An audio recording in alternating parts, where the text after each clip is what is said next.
Hello, everybody. Welcome, welcome. to a Sunday afternoon DOOGER. Hello. I saw a bunch of people saying they assumed I wasn't going to stream today. I probably should have specified that I would be.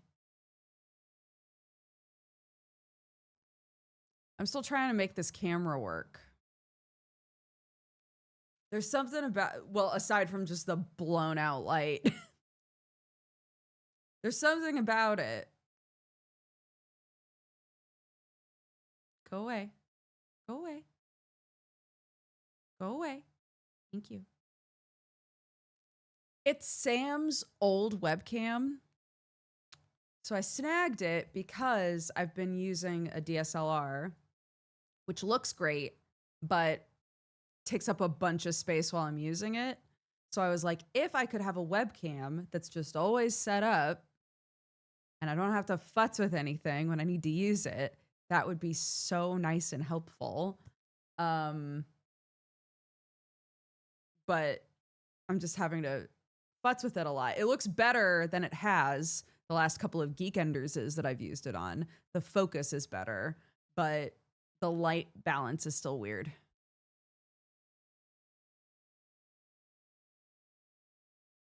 His hoodies and now his camera.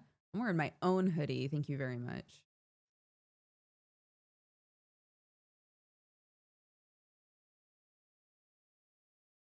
It is bright, isn't it? Well, that's where my window is. So I was like, if I can try to balance it by putting a bunch of light on this side, maybe it would all chill out, and that did not happen. It's yours now. This one? You think this would fit on Sam? If I'm wearing a Sam hoodie, it comes down to my knees.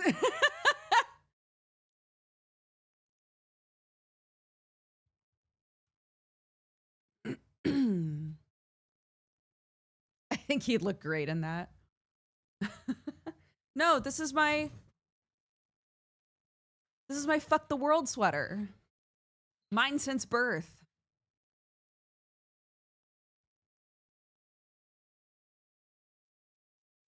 Oh, yeah. Well, I mean, all of my stuff is covered in hair, isn't it? I have a white dog and a white cat, so my plethora of black clothing is at the mercy of the elements. Hi, Nick! When you had to go to London to get?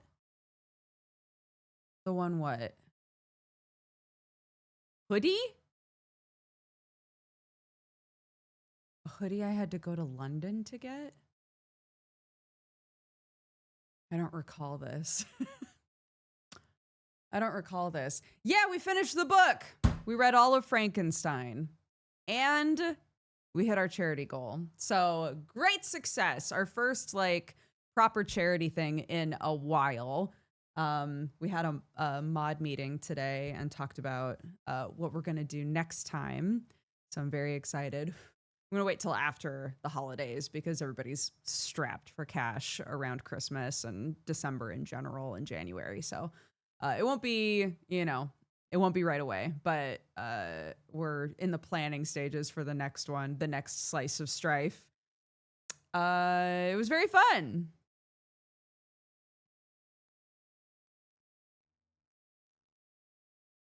We'll chat collectively, write a book report. Yeah, and now instead of a community fan art competition, because those are consistently problematic, instead, everybody write a book report about Frankenstein. How do you feel about Frankenstein's monster? Is he ultimately the monster, or was man the true monster all along?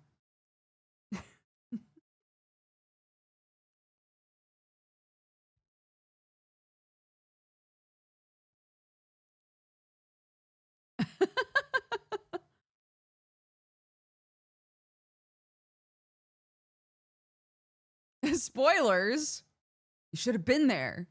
You weren't there for our 2 Saturday lecture halls in which we read the entire book. Yeah. if you kill a child by accident, but then you're really excited that you killed them, how bad is it? Anyway, let's move on.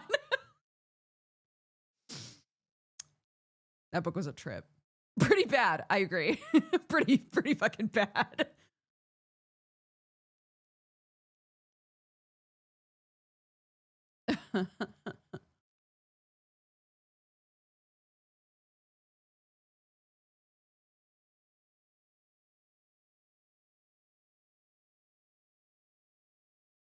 Why didn't he just leave the cottage folks a written note explaining the situation before going to see them? That's what your essay could be about. I was watching a video, not a video. It was like a short where a kid in high school was like, how do they expect us to write a 5-paragraph essay in half an hour? And all of the people who had gone on to university were like, these whippersnappers, I wrote a 10-page essay in 1 hour, blah, blah, blah. Clearly forgetting what it's like in high school when you're first asked to do this stuff and getting overwhelmed by it. But I was like, there we go. Here we go. Everybody write me a 3-paragraph essay. 3. You can do that. That's here's my thesis. Here's a talking point that supports my thesis. And here's my conclusion, right? That's easy. 3-paragraph essay about whatever you want having to do with Frankenstein.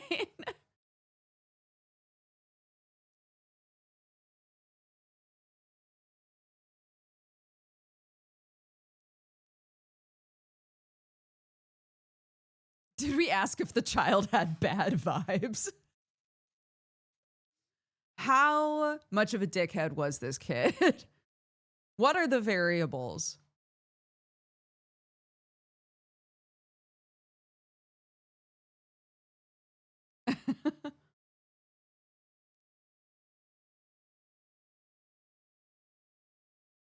No, this kid was young enough that Frankenstein's monster thought that he would be, I'm trying to think of how to put this. He was young enough that he could speak, but not so old that Frankenstein's monster thought that he for sure would react badly to him, right? Because his whole pitch to grabbing this kid in the first place was like, maybe this kid is the one, maybe children are the only human beings that haven't been, poisoned against a person who doesn't look like everyone else. Maybe if I interact with a child, they'll treat me kindly. And the kid immediately is like, ew, gross, go away. My daddy's an important boy and he's going to beat you up. He's like, all right, chokes child. That's really paring it down, but that's basically what happens.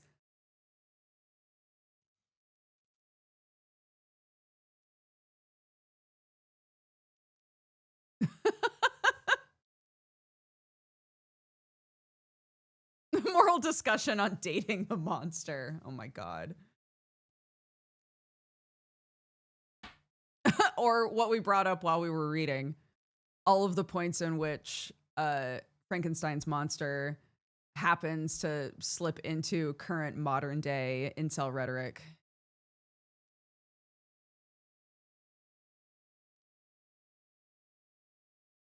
That would actually be an interesting paper.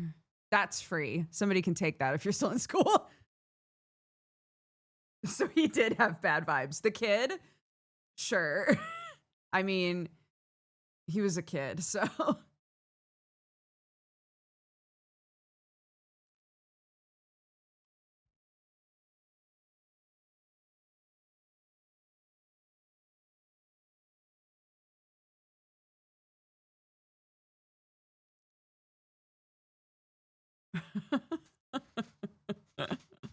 Anyways, we finished the book. I was very proud of us. We finished the book. We hit our goal. So thank you, everybody. That was very fun. I was telling the mods earlier, I really thought that I could potentially finish that book in one night, which looking back was a crazy thing to think. Because it took me 2 full streams to get it done. I want to talk about his parasocial relationship with the Cottage family. Do it. Streamer hubris. See that hair? That was crazy. Streamer hubris. Sure, but I did finish the book. So I stuck to my guns, even though it took me 2 streams. I did. We finished it. Yeah. The last chapter was a fake out. This isn't a spoiler. Not really. But like, we got to chapter 24, which is technically the last chapter. And it's chapter 24 is the rest of Victor's story and then a bunch of follow-up letters from Bobbert, the one who wrote the letters at the start of the book, right? But on Guberschmidt's, whatever it's called, the website that has all of the royalty-free books, God, what is that website called? Project Gutenberg. I got there before any of you did. I got there. Let the record show. Chat didn't need to tell me. Anyways, on the Project Gutenberg website, it has like letter chapters. But now that I've read it, I'm like, it should have been letter, chapters, letter. Because chapter 24 took so long.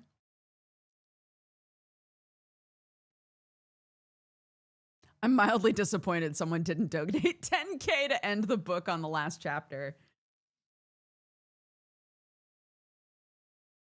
I did, near the end of stream, I did have to say, guys, my throat is giving out on me. I can, if you redeem one of the things that will take us backwards, that's fine. I'm not guaranteeing that we'll finish the book though, because as it is now, I'm willing to like push through and finish it.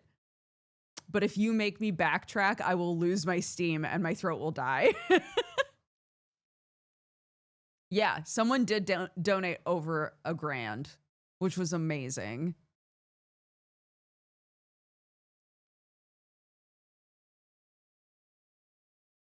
I know. Yeah. So our goal was 5K. We hit it. A huge dono. We got to keep that. All of the Slice of Stripes have to have the huge dono. Huge dono! There he is! Huge dono! I love it. Huge dono!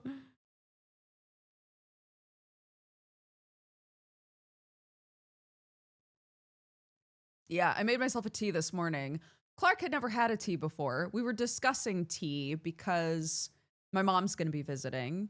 Last time that she visited, we planned on taking her to like a fancy afternoon tea at a manor house, and it didn't wind up happening.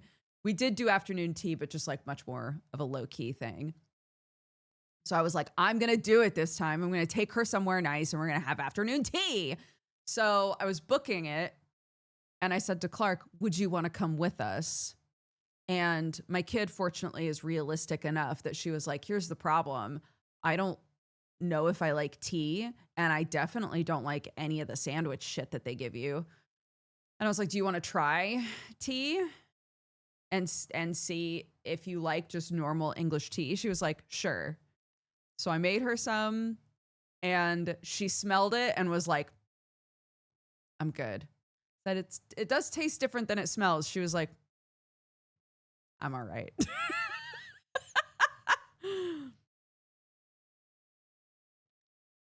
Is that a direct quote? No, but I've learned to translate my kids' vibes.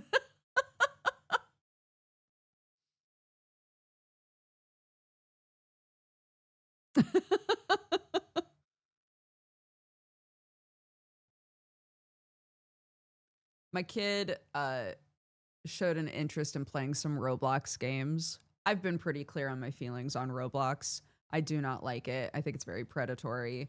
I said to her, I realized that there are some games, like a lot of the games are just like weird like dumb versions of good games that already exist, right? I was like, I realize there are some games that only exist on Roblox. We could play them together if you'd like. So we played, any of you who know about the like rainbow monster thing, the Oddworld characters. She was like, I really want to try the Oddworld game. And I was like, okay, we'll play it together. Bro, when I tell you that she and I were sitting there running from these stupid fucking monsters. My kid, in the game, you can put a box on yourself. My kid put a box on and was just sitting there and was like, if I just sit here, then everybody else can complete the game and I won't die. I was like, that's not playing the game, is it?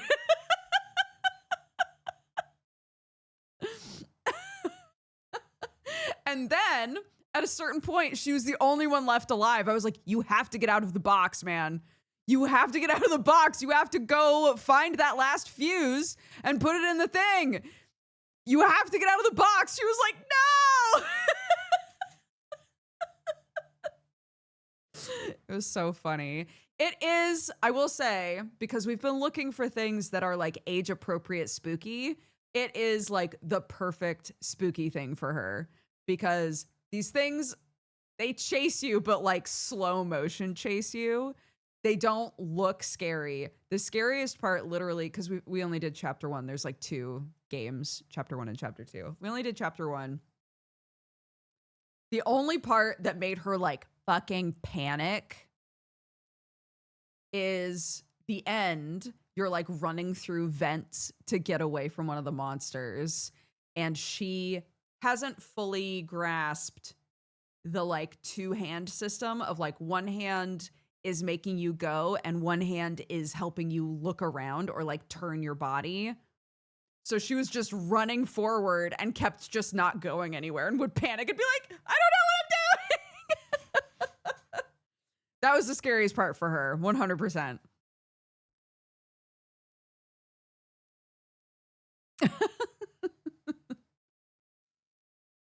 So, yeah, we played that one. A lot of them are fucking terrible. Most of them, I must have seemed like such a Debbie Downer because most of them we would go into and I'd be like, Clark, this is such a bad game. And she'd be like, I know. And we'd just leave. But that one I think is pretty good. We played Build a Beehive is one that is super cute, where you buy flowers, plant the flowers, and each flower spawns a bee, and the bees create like a new part, like a new hex on your hive, and your hive gets bigger and bigger the more flowers you plant, and then you get more and more honey that you sell to get new flowers. That's very cute. No Dress to Impress. We did play Dress to Impress. I think I was shocked how little clothing is in that game. I was like, where are my options? What is going on with this game? We were running around and I was like, Clark, is this all the clothes there are? She was like, well, I mean, there's other games that are like this probably, like, because when we were looking, there were so many like Dress to Impress likes, you know? She was like, maybe another one has more clothes. I was like, no, but this is like the one everybody's obsessed with, right?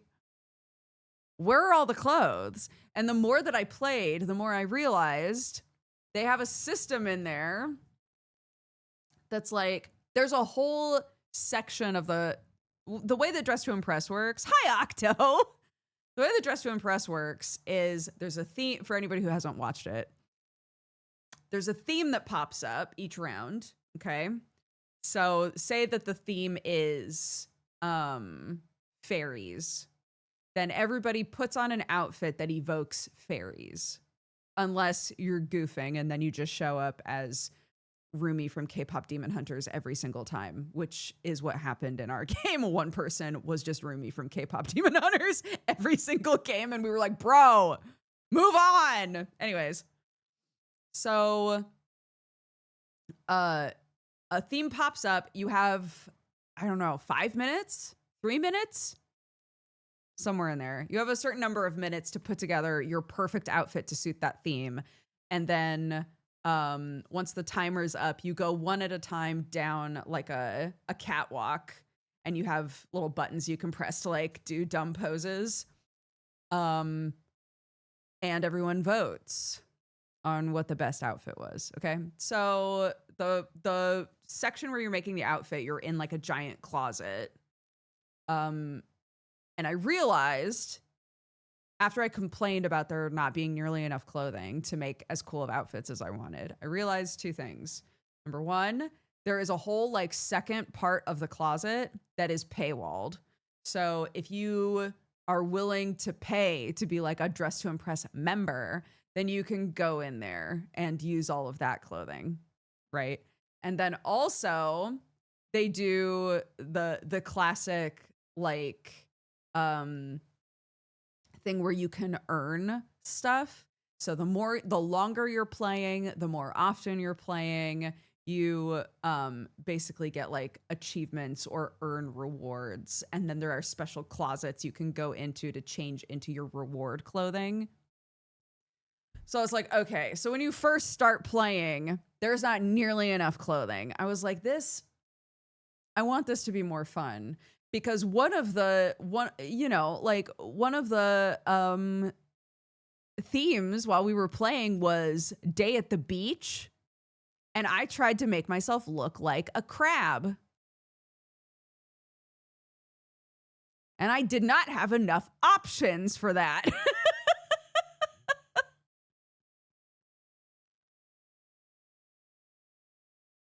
I didn't have enough options for that. I was so upset. Clark kept peeking over. She was, putting together like a cute, like, I'm at the beach outfit. And she was like, Mommy, what are you doing? Because I had painted my whole body red. I put on a red, like, skin suit and high heels. And I was like, I just need something to look like claws, Clark. Because one of the poses, you're like this. So I was like, this is the pose I'm going to do. But I need claws. I need something to put on my hands. And there's no goddamn gloves in this game. I was mad. Anyways.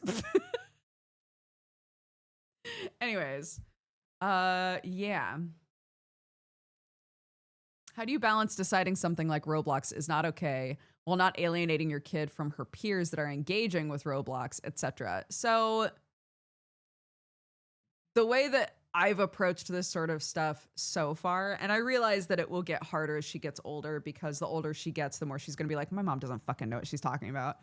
But like me playing with her, I think is helpful, because we'll go into a game and she'll like say like her account is fully locked down. People can't friend her, they can't talk to her, she can't see chat, right? Like none of that. And occasionally she'll ask and I'll just reiterate, like remind her, remember, you don't know these people. You're playing with a bunch of other people and not all of them are going to be good people. That's why those things are off, right? Just reiterating that stuff and making it clear that if she has friends that play, I'm happy to facilitate, helping them connect in the game.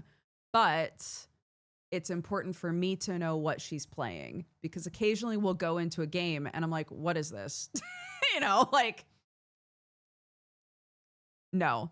So my rule when she's choosing a game is it has to be 80% rated or higher. The reason for that is because a lot of stuff gets past the age ratings as well. That's the other huge issue with Roblox, is games will be listed as all ages, but they're either inappropriate or they aren't technically for anything that is like not in the age range, but it can be used in a predatory fashion, right?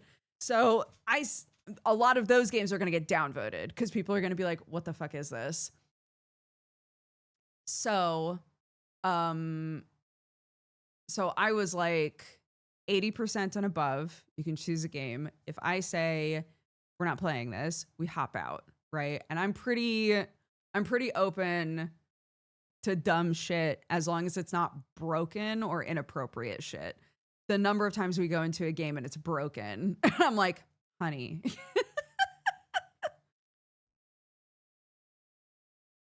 um so yeah. And I think that's also helpful because like my kid's friend came over and she does play. I don't know how much it's monitored for her at all, but Clark was like, "Oh, yeah, well, I play with my mom and I don't have any friends on there or I can't use chat or whatever." Um and her friend was like, "Oh, maybe your mom doesn't realize how it works because blah blah blah blah blah." It was like, you can set like age ratings and stuff. Maybe your mom doesn't know that." But because I play with her and reiterate how the system works and stuff, she can easily be like, "No, my mom does know how it works actually." And I was able to say, "Well, honey, just because something like anybody can make a game on Roblox and then say that it's for all ages. So it's important for me as Clark's parent to say, just because something is all ages doesn't mean that it's okay to play. Like we still review everything that she's playing and make sure that we know who she's playing with, etc." And that's not necessarily gonna like stick with this other kid, but it's still, I think, good for the other kids to know, even just sort of like faintly, you know? Dude, you know what's awesome is playing a game with my kid and I'm crushing at it and she's struggling and she'll be like, "Why are you doing so well?" And I'm able to say, "Well, playing video games is my job." And the way that that immediately makes her feel better. She's like, "Oh, right." It's great.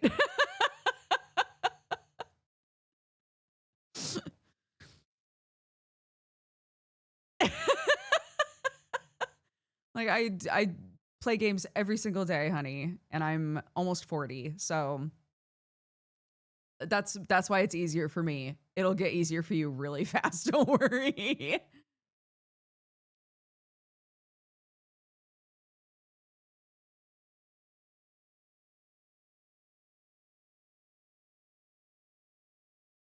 Sure.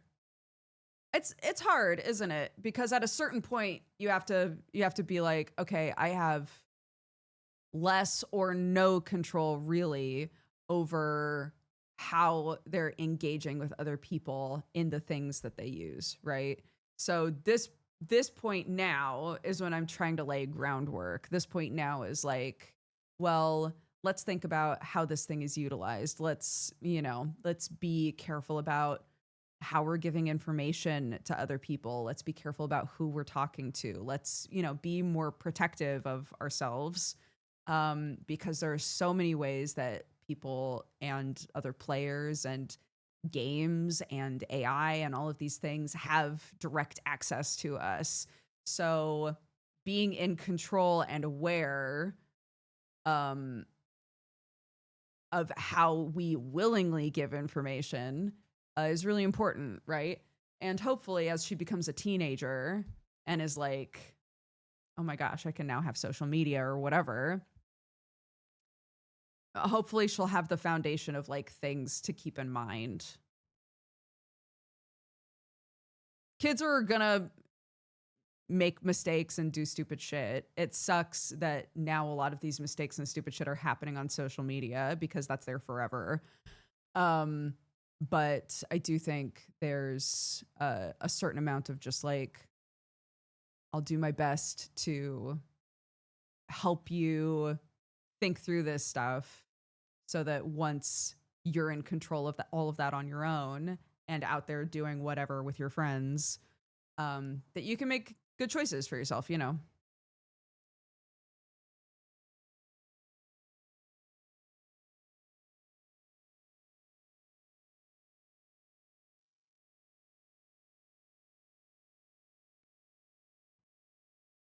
Arnar, thank you so much for the gifted subs, buddy.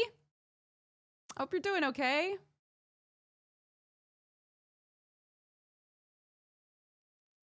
I work with teens. Some teen mentioned they were talking to a 30-year-old. Red flags. When we realized they meant via TF2, we didn't really care. They're just vibing over same interests. I disabled game chat for myself. Me too. I told Clark that too. I was like, you know, there are some games where I also turn off game chat because I know nothing good is happening in there. I want to play the game. I don't want to see all the stinky shit people writing in chat, you know, because that's not helping me have a good time. It's not teaching me anything. It's not improving my experience. So it's off. Like, even adults turn it off sometimes.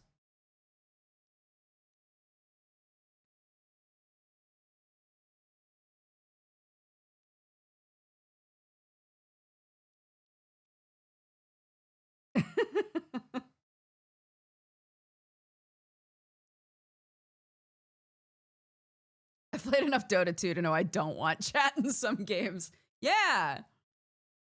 It depends on the game. We even Dress to Impress. Like, when we were playing, people would go down the, down the catwalk and then type what they were in chat to make sure that everybody knew what they were trying to do with their costume.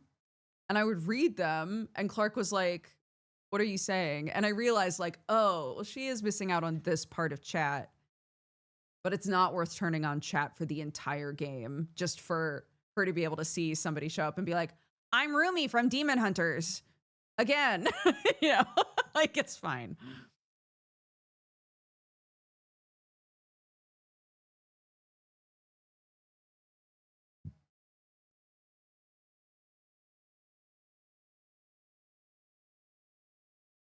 Yeah, that's me. I was supposed to be a crab, ...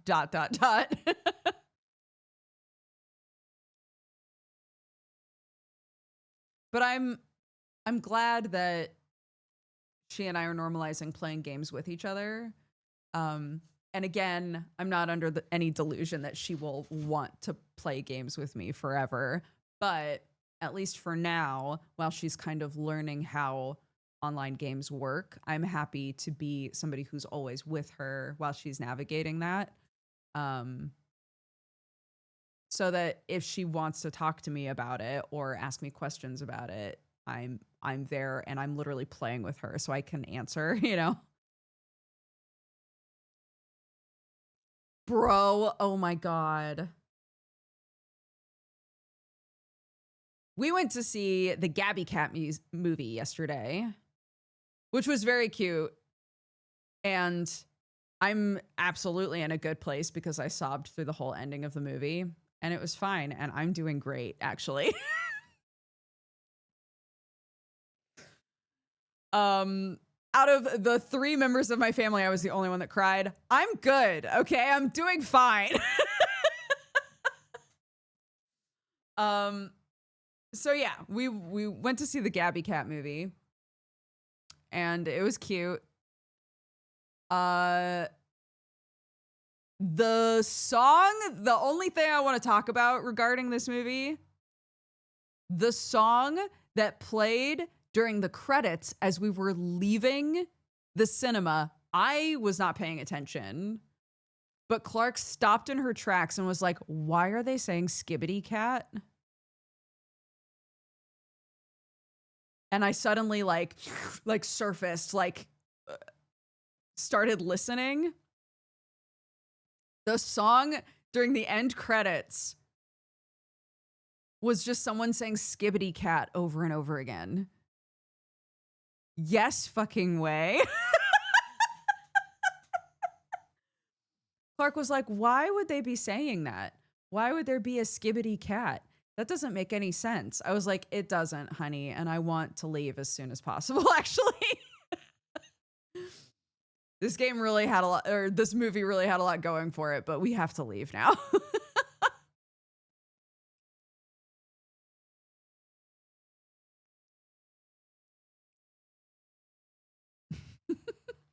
For those of you who have never watched Gabby's Dollhouse, Gabby's Dollhouse is a cartoon show, well, part cartoon show about a little girl named Gabby who has a magic dollhouse that's full of magical cats.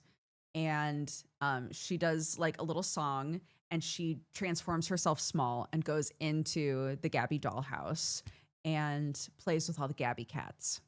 It's a very, very cute show. So they made a movie, and the theme of the movie is basically that the actress who plays Gabby is like a teenager now, right? And it's really obvious that she's gotten a lot older than she was when the show first started. So the theme of the movie is basically like, how do kids and adults continue to play as they get older? And her kind of going through this crisis of like, I don't know what's going to happen when I become an adult. I see all these adults that stop playing, and I don't want to be an adult that doesn't play anymore, but I don't know. I don't know what's going to happen in the future, right? Yeah. It's very some of the sequences were very Toy Story. I was like, "Oh, this feels like that scene in Toy Story." I thought that like 2 or 3 times. But it was really sweet because like one of the main characters is her grandma, who can still see and talk to the Gabby cats, right? Like she's an adult who still plays. But the villain is like a really like high fashion, intense woman who used to have a big imagination and lost it at some point, right? And there's a point in the movie where she's like reflecting back on her childhood, and she says I can feel myself about to cry again. This is so stupid. In context though, I was sobbing. She's talking about herself, and she's trying to explain to Gabby what it was like to like become an adult. And she's saying like, it's not bad to be an adult, but at some point along the way, I guess I lost my glitter, because in a lot of the like flashbacks, she was doing arts and crafts and like putting glitter on everything. It's so hard to describe why this is emotional for me, but I just started fucking sobbing. I was like, she lost her glitter.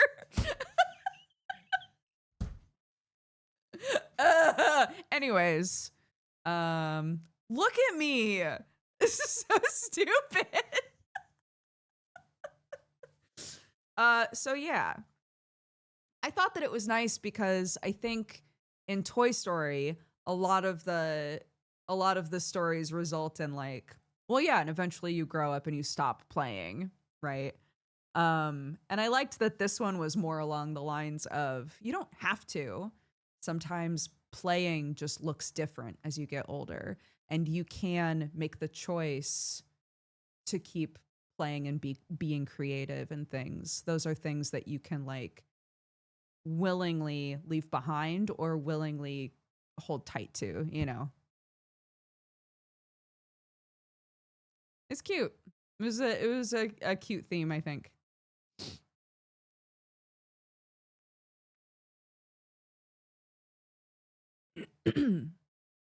Because like we've talked before about like make believe parents.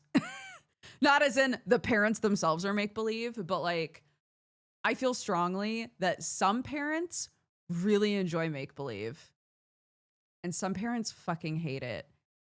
And that is so fine. Like, it is okay to be the parent that's like, I'm not gonna, I'm not being a horse right now. Okay. Like I'm not doing that shit. I would love to be in the room with you.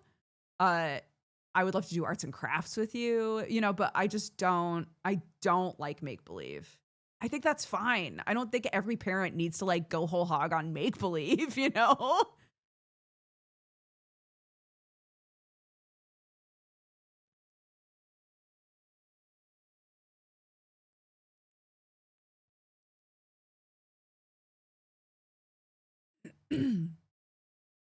What did Clark feel in the movie?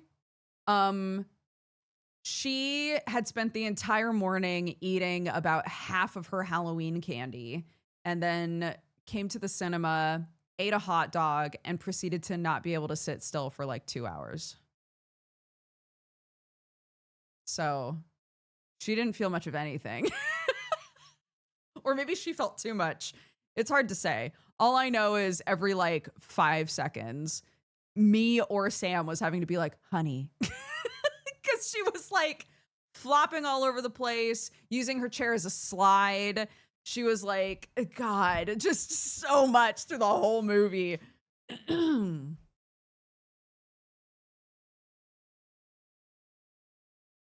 Sam was like, oh, I shouldn't have given her M&Ms. I was like, what are you talking about? He was like, well, like the M&Ms are probably why she's acting crazy. And I was like, no, honey, I think that's the like 8 Mauams that she like. I feel she worked hard for that Halloween candy. She can just sit around and eat it if she wants. She didn't eat any of it after trick-or-treating. She was like, I just want dinner and to go to bed. And that's exactly what she did. And then in the morning was like, now I'm having candy for breakfast. And I was like, go for it, kid. Like, do you want a pair of scissors to get into those packages easier? Like, I'm not I'm not out here policing the candy. Like, just get it over with, right? Like, just eat it. But it did mean that the cinema experience was crazy, like so brutal.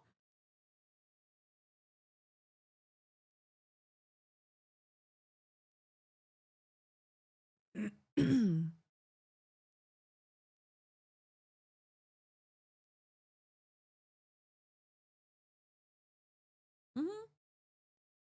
I mean, you can go to neighborhoods and trick or treat. Yeah.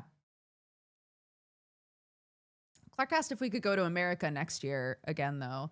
We've trick or treated now in both America and England. The benefits are different. The pros and cons list is different depending, right? Pros of America, more trick or treating to do. Pros of England, you can trick or treat with your friends. So she, I think now that she's older, wants to go back to America and see what that's like again. So next October, we might be taking a half-term trip.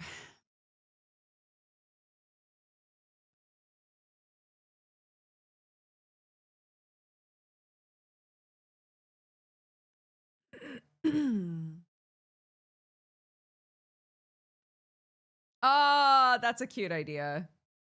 I always wear my kigurumi now. This is 3 years running, I think, that I've just worn my kigurumi. This year she wanted me to be a cat, so I tucked the fox head in and then put cat ears on. So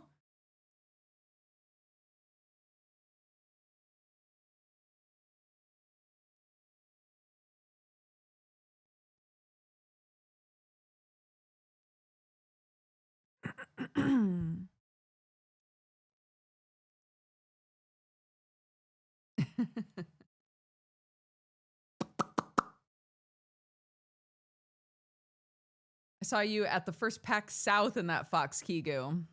I used to wear it a lot. Yep. It's gotten a lot of use. It's ripped in like 4 places. It's crazy. Longtime fan of your memes on YouTube? What memes?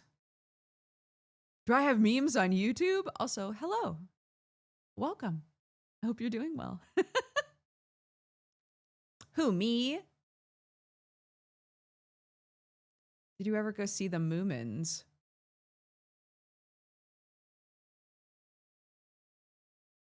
Oh, that's at Christmas. The Moomins like stage show. We booked that for December.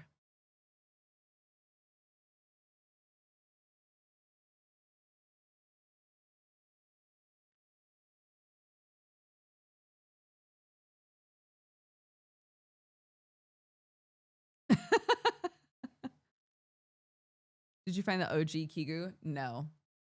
But this one, so the one that I have now is the one that I bought after our first subathon. So what, 3 years ago, I think. Um, I've used it for so many things.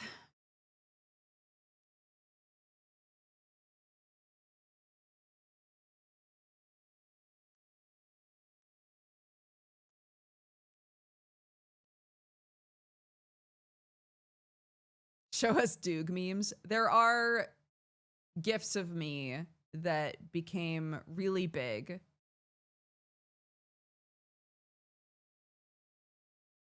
Two of them I hate and wish would never be used or seen again.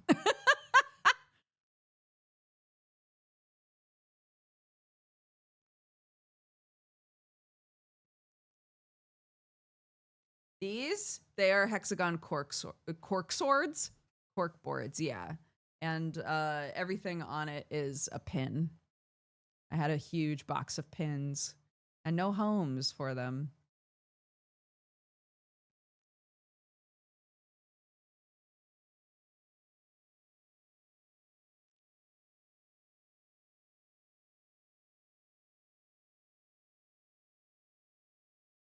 I remember when I had a folder of Jessie gifts in high school.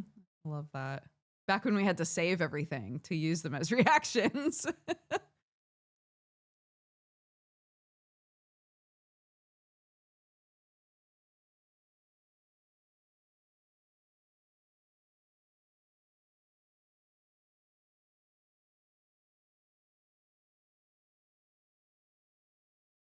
Yeah, used to. I have a few reaction images downloaded onto my phone.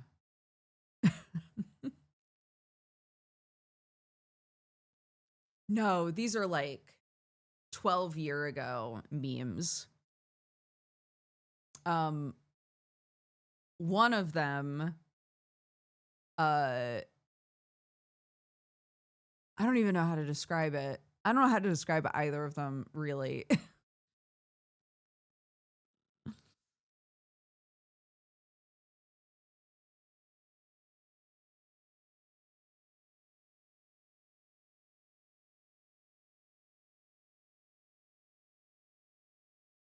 Better left unsaid. I think so. Yeah.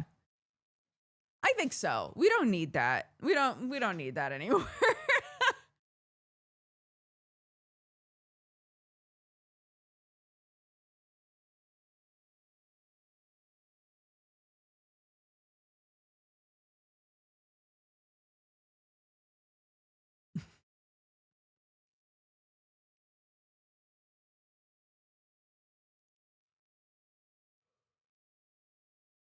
Ugh.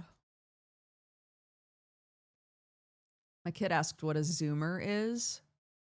You heard that term somewhere and asked what a zoomer is, and then I had to try to explain like the the alphanumeric generational thing.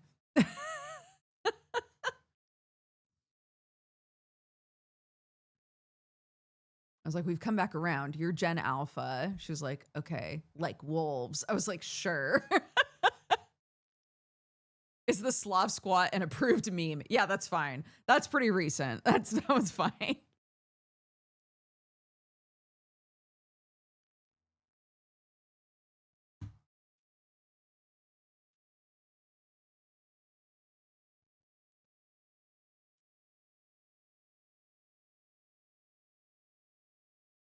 Are millennials moomers? No, I think we've just wound up being called millennials, haven't we?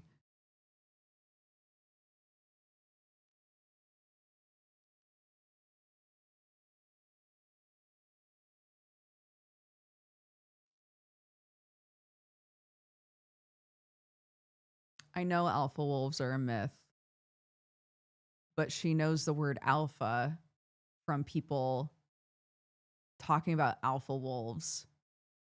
So I said, yep.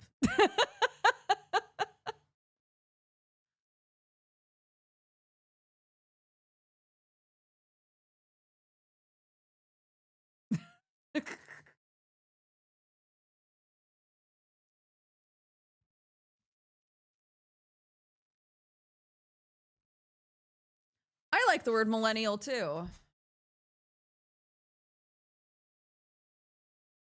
So much has happened in our lifespan, man.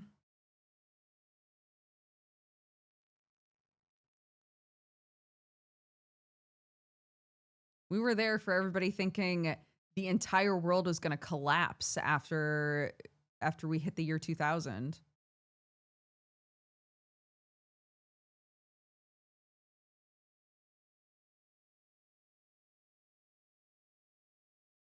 Yeah, the Y2K bug.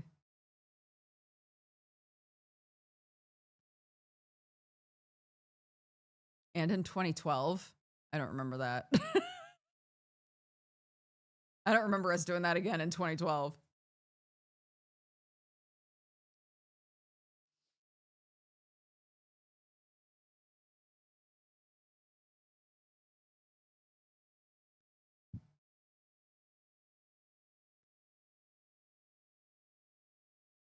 The apocalypse doom cult thing. Oh, right. But that wasn't that computers were going to blow up. That was the Mayan calendar weird shit, right?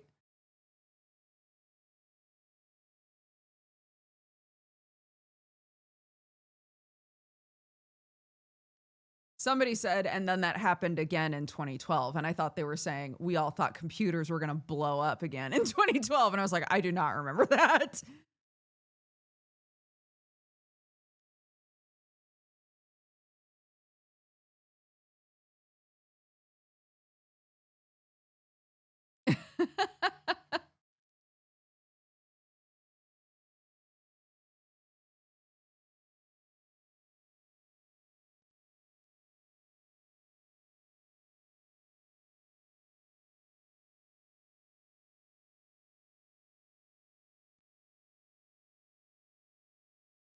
I did wonder about that.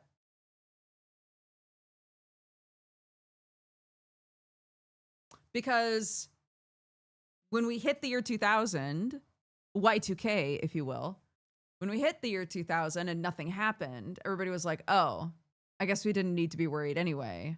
But it sounds like a bunch of people worked for years to make sure that nothing happened in the year 2000.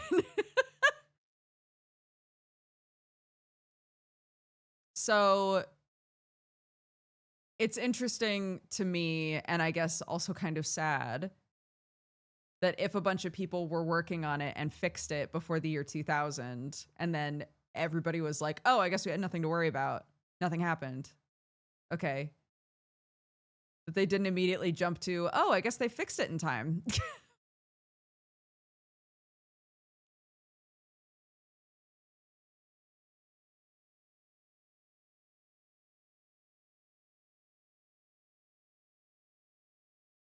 They just had to update all the code for years from 2 digits to 4. Oh. Simple but tedious, it sounds like. It's the weird dichotomy of, oh, we worried over nothing, but if no one worried, it would have been a disaster. Right. Yeah, exactly. Like, some people worried a lot so that you, the next morning, could not worry at all.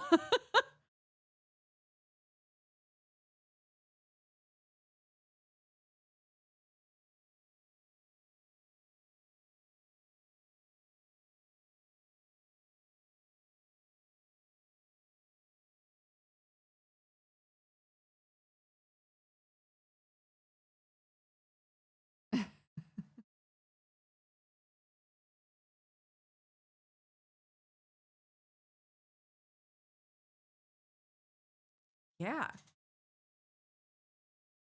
Uh yeah, I was saying to Clark, like, you know, when I was growing up, we had a rotary phone. So been around for many different forms of phones. uh I was explaining to her that it wasn't until I was a teenager that you could pause TV, and even then you couldn't pause it for very long. Um and that we didn't have internet until I was 13.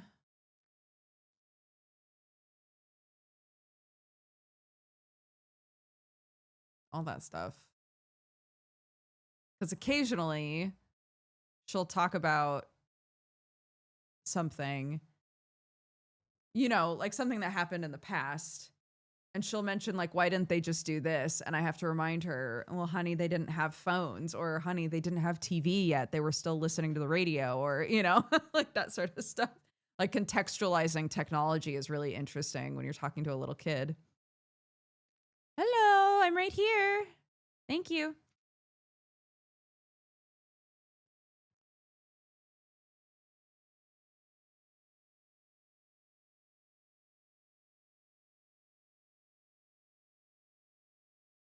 Yeah, missing an episode. Missing an episode of something. I was missing 3 Sonic the Hedgehog issues, and I had to fill out a form that was in the back of one of my Sonic the Hedgehogs, and then mail it in to try and get those issues so that my collection would be complete, and they never showed up, and I'm still salty about it.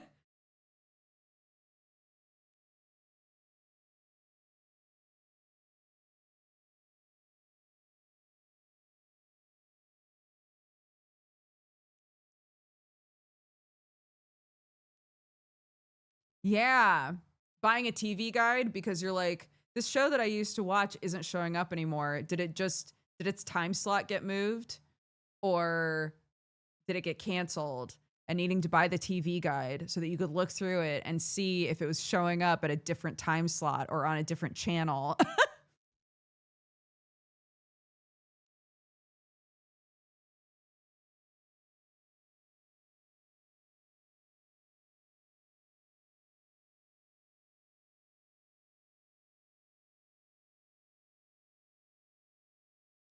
Mm-hmm.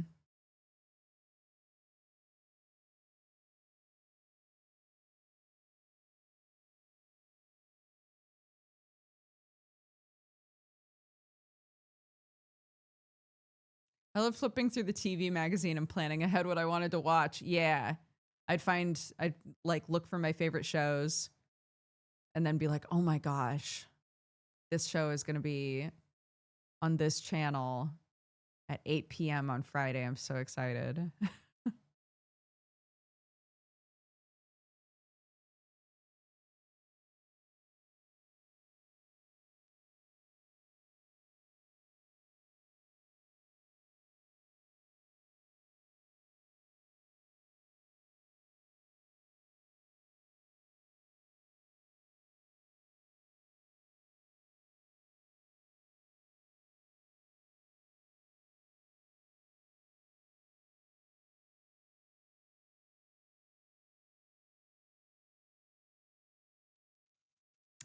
Anyway, it's interesting. I feel like our generation, like people that are around my age, had a really interesting like half and half childhood, you know, of like no internet, no phones, and then suddenly internet and phones, you know.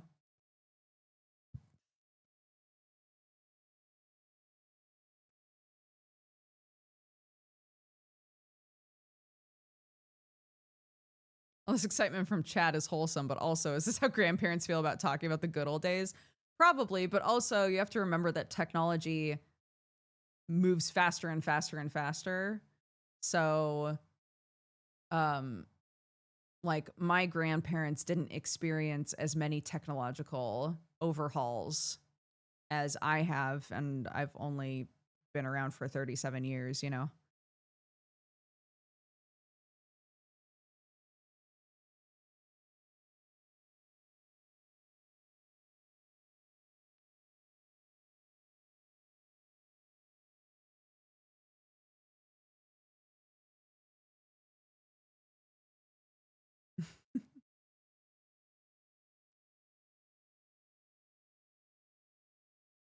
Mm-hmm.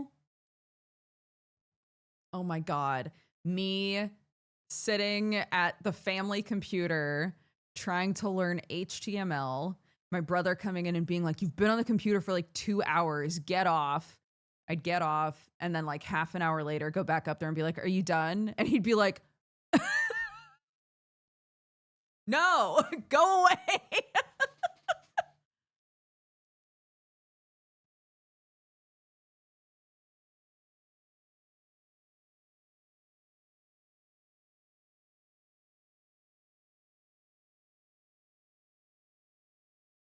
have to feed my Neopets. Yeah.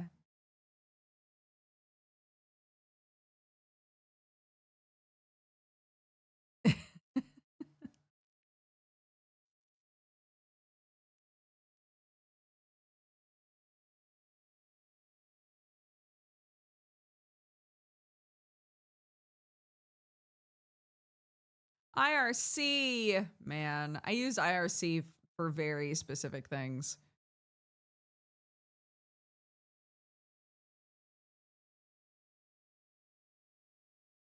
Mm-hmm. Oh my gosh, someone picking up the phone to make a phone call and kicking you off the internet. Love it.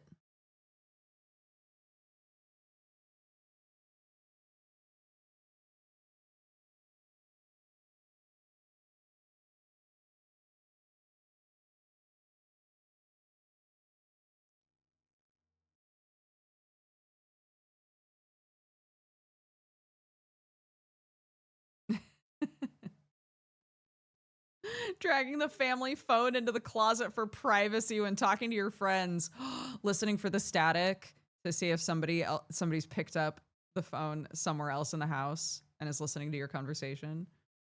I feel like that's sort of a niche bit of info for a lot of people that didn't live through that period of time, is that like if you had multiple phones in the house, they were still all connected to the same number. So if I was on the phone with my friend from school and my mom picked up another phone in the house, she would hear me and my friend talking. And you could hear a slight buzz if another phone was picked up.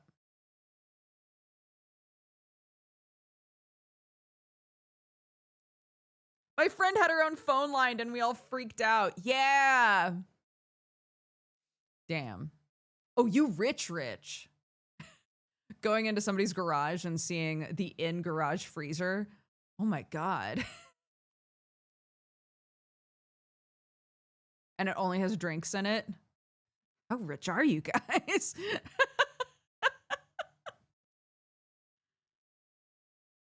It's funny the things that like in your mind you were like, oh my God. Actually, from a technology standpoint, my friend having her own domain, again, when we were learning how to do HTML, and she was like, I asked my parents to buy me my own domain for Christmas. We were like, whoa.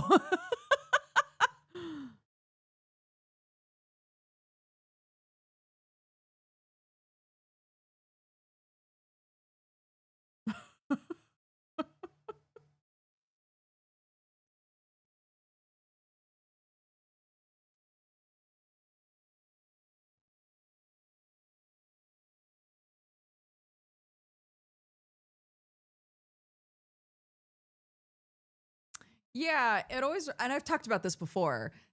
There's a video out there. There's probably multiple videos like this, but there's a specific one that is two teenage boys, I think, and they're put in a room with a rotary phone, and they're told to like try to figure out how to use it.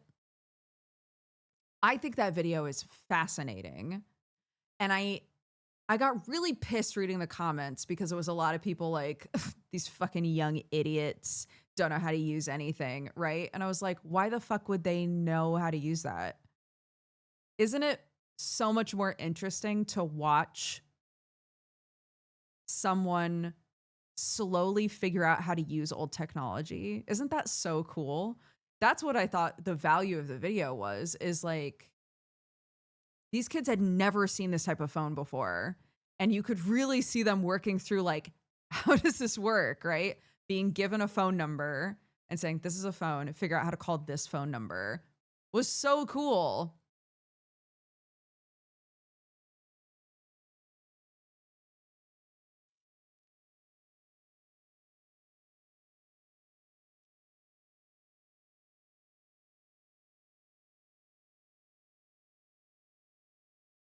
Yeah, rotary phones are not intuitive. You look at them and you're like, if you know how to use it, you know how to use it. But like, the only reason I knew how they worked was because that's what we had in the house when I was growing up.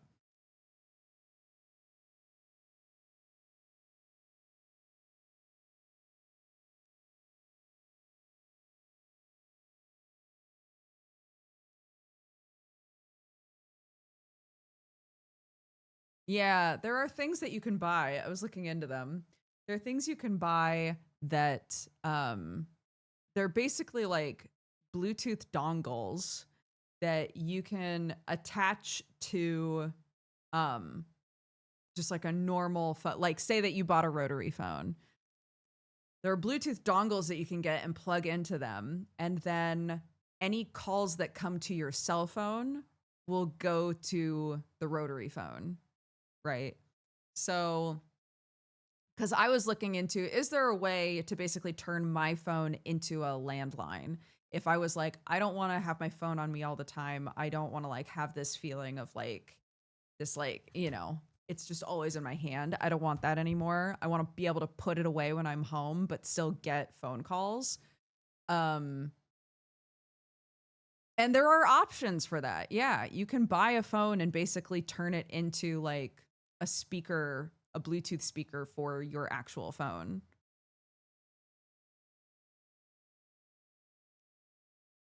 And it made me wonder what other technology is out there that could like work with old tech. If you're really craving more like analog tactile things that we don't use as much anymore,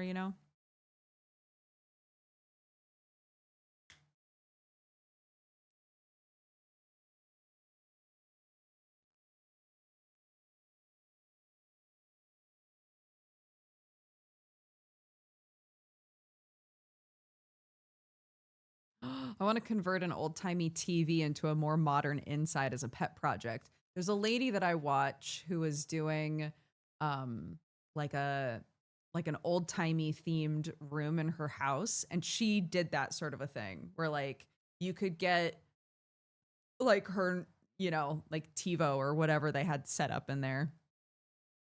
You could get it, but it would be on like, like a small like square TV. I was like, I feel like you'd be missing a lot of info because it would have to crop the video in a weird way. Uh, but for just the vibe, that'd be very cute. I would have to find it. I'll look for it though if I remember.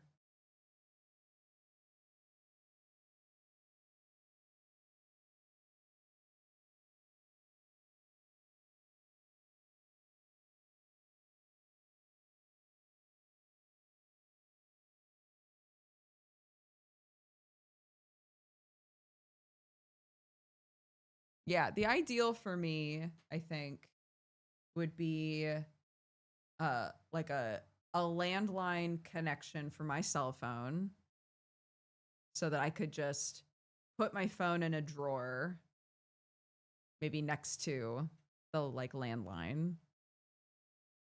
Um, but it would also have connect for the voice recognition. So I would be able to like pick up the phone and say into the receiver, like, call Sam, and it would recognize that. I'm sure that sort of thing exists somewhere, but that's what I would want.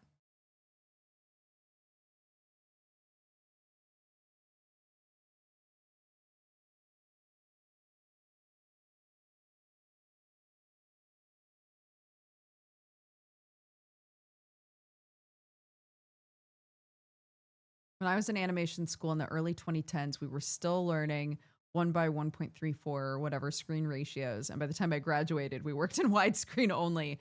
That feels like it would be so confusing to be in like a transition period like that.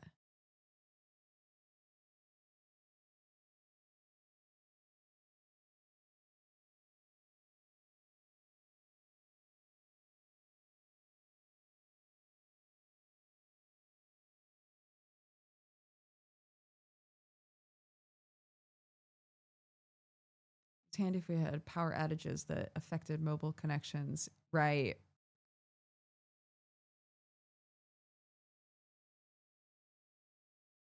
Yeah, Kimbo, that's what we were talking about.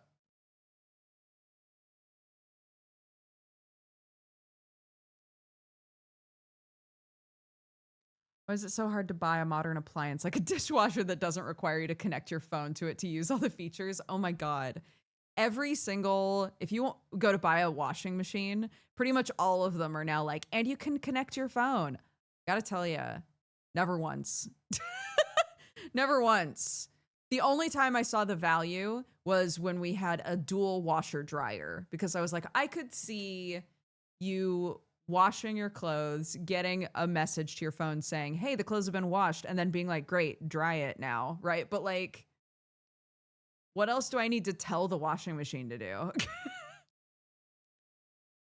You washed it. They've got to now get hung up or go in the dryer.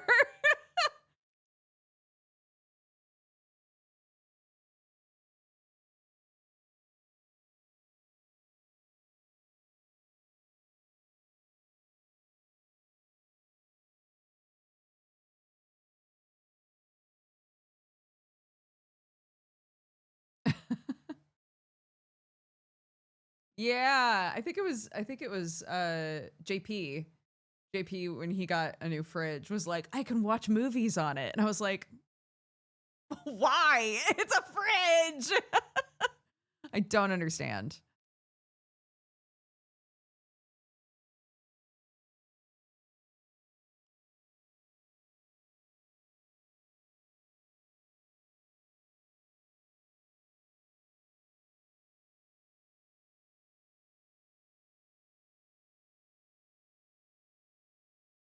The same JP that couldn't take out his trash because there was a power cut and he couldn't open his trash bin.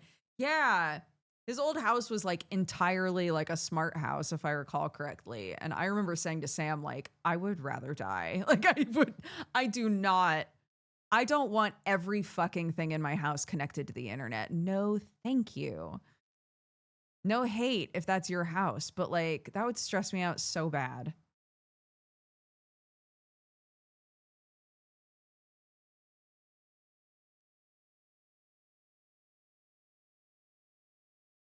Reading AO3 fix on the washing machine. Now we're talking.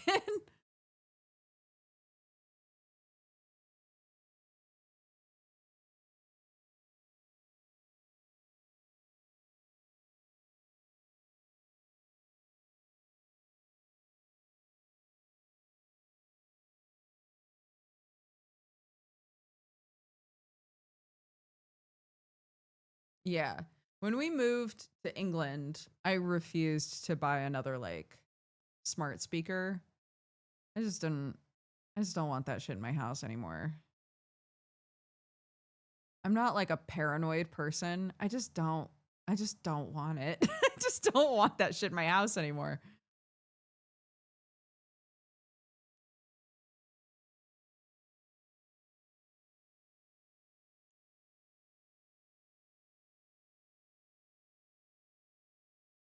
We just went through an Amazon Web Service outage. Some people couldn't change their thermostats because they wouldn't connect. I'm over smart stuff.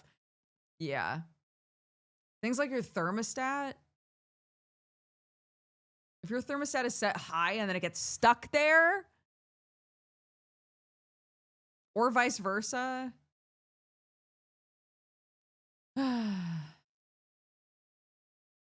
I have one smart bulb in my house in a really inaccessible storage room. It's constantly screwing up its one job. There's a room like that in our house that I keep thinking to myself, not necessarily that I want a smart bulb, but that I want like a clap light, you know? Do you guys remember clap lights? I really want like a clap light in there or something because I can't reach it.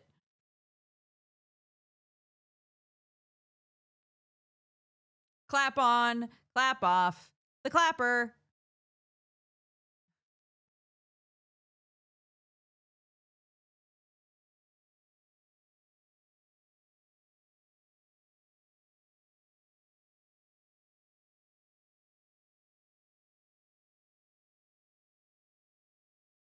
Arms full of laundry. Oh no.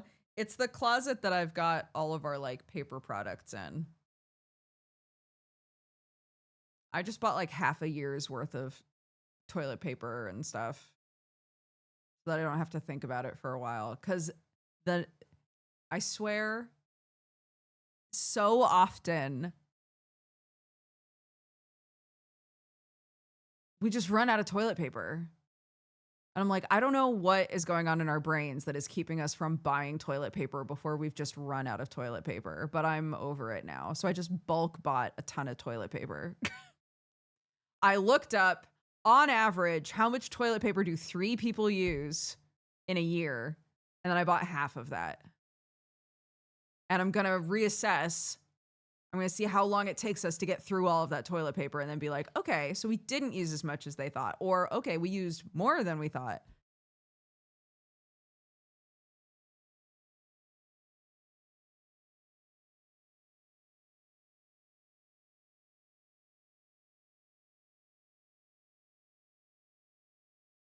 You're still going to forget to move a new package of TP into the bathrooms one day. Which would you rather? You go to the bathroom and you're like, fuck, there's no toilet paper in here. And then you like, you know, do your best and waddle somewhere in the house and grab the toilet paper from wherever you store it and then get back to the toilet and finish your business. Or you go, fuck, there's no toilet paper. And there's also none in the house anywhere. Neat.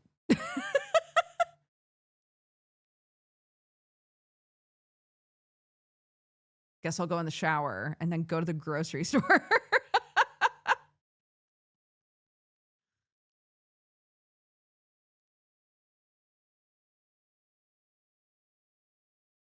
We can't install bidets. Every bidet that I've looked at can't attach to the toilet that we have. I was looking at like people who have like like handheld bidets, basically just squirt bottles with like a hook on them. Yeah, it's a bidont.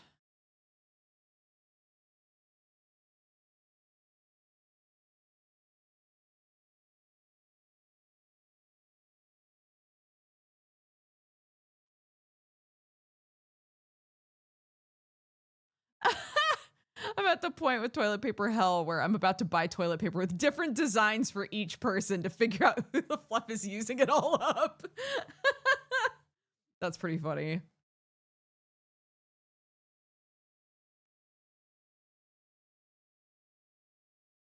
Mine taps the water line going to the toilet. See, that's, I think, what a lot of them do. The water lines from the toilet are weird in this house. Probably yet another aspect of it being an old house with old stuff in it.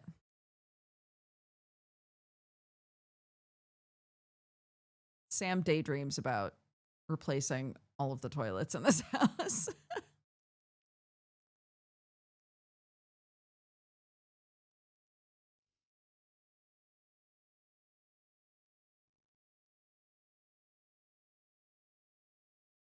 My parents bought a Japanese one and they had to get an electrician for it.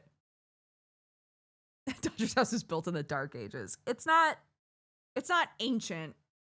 It's just an old farmhouse that has had little bits and pieces updated and the rest just left to die.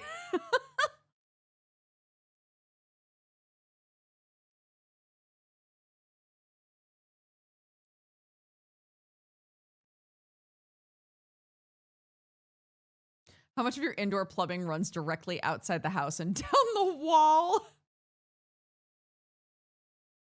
I don't think I've seen any of that.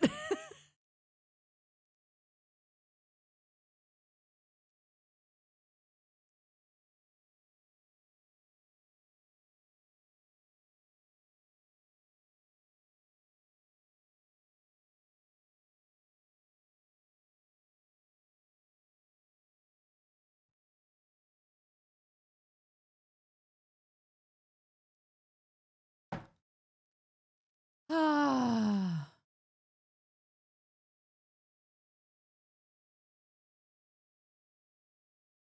We're gonna wrap up in a minute here.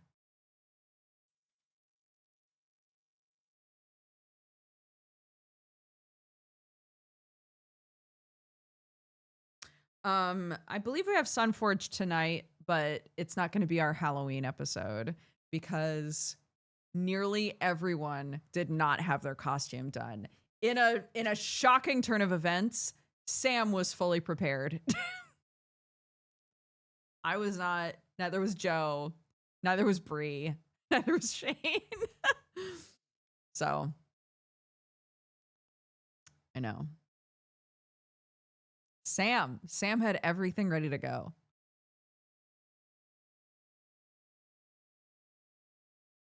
I could have scrabbled it together. It would have been fine, but I know.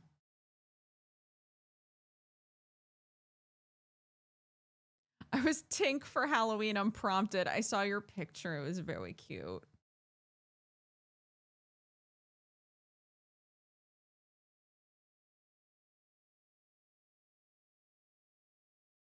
Yeah, well, I'm trying to, dust off my costuming skills and build part of this costume.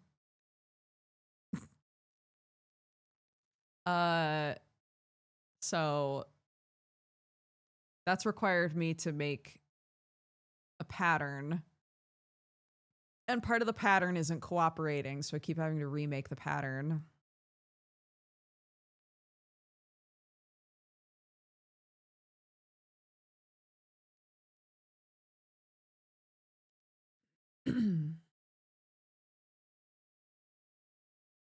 Did you see my rushed and rather silly Hornet helmet? I didn't. I would love to see it though.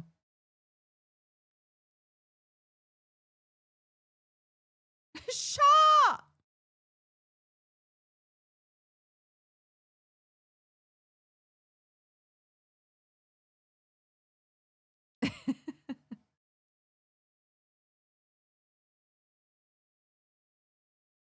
I think before I go out of town, Summer and I are going to try to do some of the Haunted Paws playtest. We both got into the playtest for that. It's on Discord and Arts and Crafts. I was tagged in something on Discord, and the tag is just there perpetually because I still haven't verified my age, so it won't let me look at it. Yeah, in books and comics, I got tagged in something forever ago, and I have no idea what it is, and I might never know. Oh, what? These look great! Telly, that looks so good!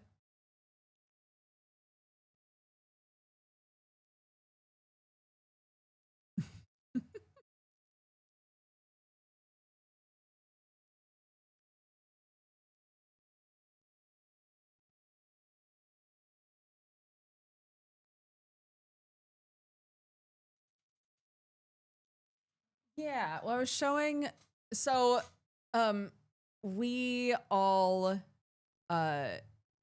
drew straws, so to speak, to dress up as other Sunforged characters.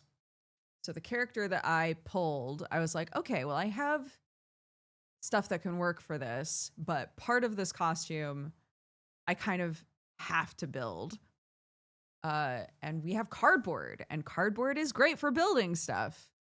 So Clark and I have just been like cutting up cardboard and trying to make a thing work. But we ran out of tape.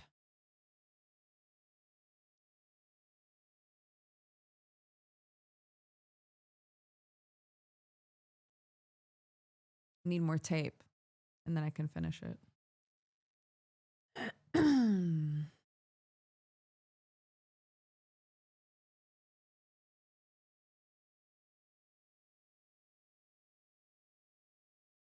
No toilet paper, no tape. What kind of household are you running over there? Well, a really rustic one.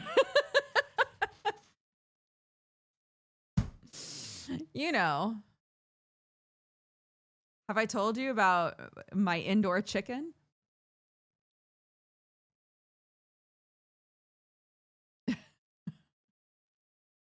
I still haven't managed to get the diaper on her. I need help. I need someone to help me put the diaper on this girl. Yeah, the diapers showed up, but it's really hard to get them on her. On my way. Nick, I need you.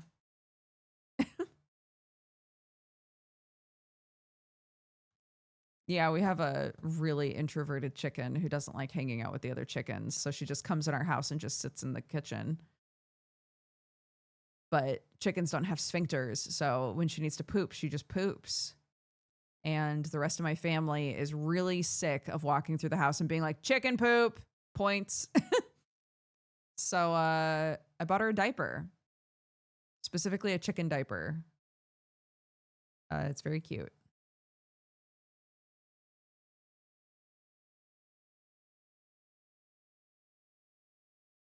Yeah, you go look them up. Look up chicken diaper.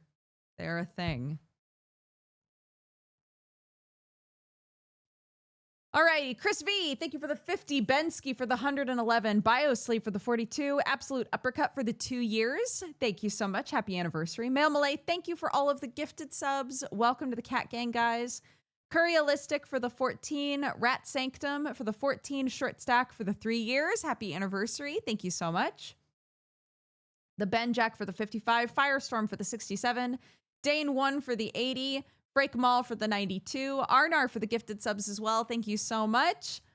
And for the 119, Arnar. It's good to see you in chat. Just Vims, thank you for the 17. Dr. Jazzfist for the 96. Never Beam for the 55. Arnar for another gifted sub. Thank you, thank you. Cyberpope for the 61. And Rojo for the 14. Thank you.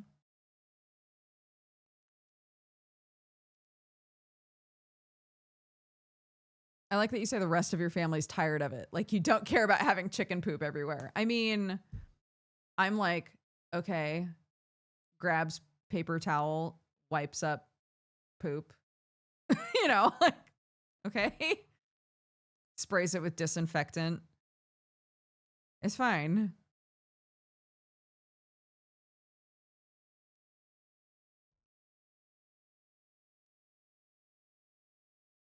Just a perfectly normal hazard of having a chicken in the house.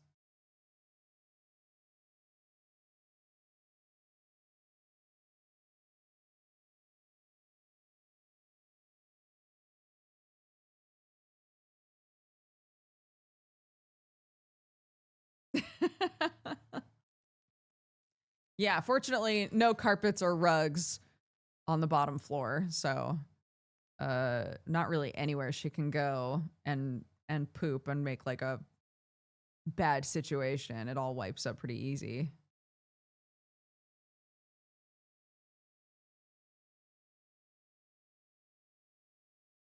The pets don't mess with the poop. No. Peach is past her poop eating phase, and the cats don't want it.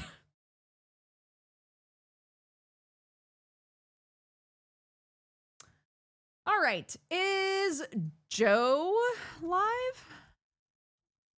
Not Co. He's not.